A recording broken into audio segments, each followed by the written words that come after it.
Hey chocolate lovers, ever wondered how your favorite treat begins its journey? Let's dive into the incredible journey of cocoa beans from farm to fermentation. It all starts in the lush tropical regions of West Africa, South America, and Southeast Asia.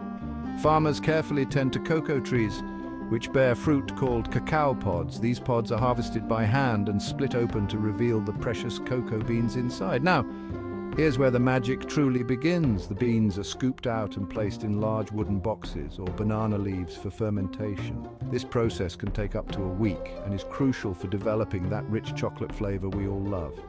Fermentation is a fascinating transformation. The beans heat up, and thanks to natural yeasts and bacteria, they start to break down. This is where those complex flavors and aromas start to form. It's nature's chemistry at its finest.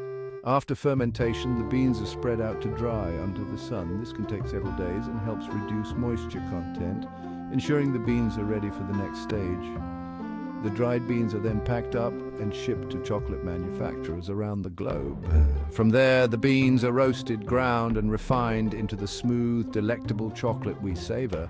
It's a long journey, but oh so worth it. So next time you enjoy a piece of chocolate, remember the incredible journey those cocoa beans took to get to you from farm to fermentation. It's a labor of love and a testament to the beauty of nature. Thanks for tuning in. If you enjoyed this chocolate adventure, don't forget to like and subscribe for more sweet stories. Until next time, stay chocktastic.